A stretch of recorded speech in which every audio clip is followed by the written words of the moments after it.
जय माँ मार्कमा विषम कटकर अधिष्ठात्री देवी माँ मार्कमा त्रिभुवन मोहिनी मांकर से अपूर्व रक्त मंदार विमंडित श्रीमुख अति उज्ज्वल और स्वभावमय आमे माने जानिचंती मांकर महिमा अपार से मांकर एते करुणा एते कृपा लोक मानक उपरे झरी पड़ता है। बहुत दूर लोक मैंने माँ पाखक छुटी आसता मांकर एते अपूर्व लीला मान अच्छी कहवाकू भाषा अकुला।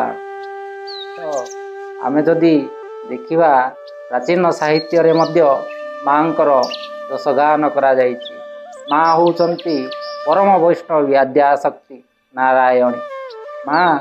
आमे जदि देखिबा मांकर नाम पंचशखा जुगर कवि बलराम दासंकर बट्ट अवकाश रे मध्य अछि। प्राचीन कवि पीताम्बर दास मध्य तांकर नृसिंह पुराण रे माँ मार्कमांकर नाम उल्लेख करछन्ति। ठीक सेही भली आमर आदिकवि सारला दास मध्य मांकर नाम सुंदर भाव में वर्णना करछन्ति। मांकर अपूर्व जस प्रकाश करछन्ति। मांकर चंडी युद्ध रे सुंदर भाव में वर्णना करा जायछि। सारला दासंकर कवि एते सुंदर भाव में वर्णना करछन्ति सुनिया लोक चमत्कृत हेबे। सेठारे मांकर युद्ध गमन कथा वर्णना करा जायछि। माँ किपरि बकासुर ढंकासुर सहित युद्ध करिसंति से सुंदर भाव में वर्णना करा जायछि।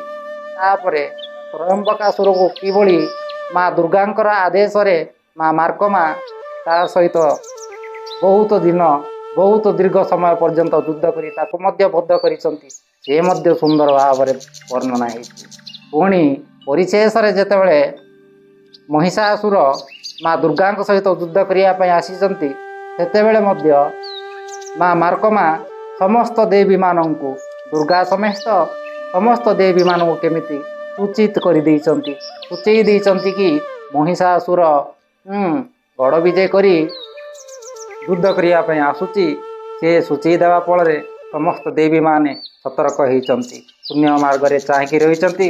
माँ दुर्गा सहित महिषासुर युद्ध देखिचंती। जेतेबेले महिषासुर टळी पड़िची ता वक्ष उपरे समस्त देवी माने आक्रोश की टळी पड़िचंती ता उपरे माड़ी बसिचंती। एई भलिया सुंदर वर्णना चंडी पुराण रे श्री सारला दास जे कि आदि कवि आम उत्कल माटीर गर्व गौरव से सुंदर भाव में मांकर वर्णना करिसंती।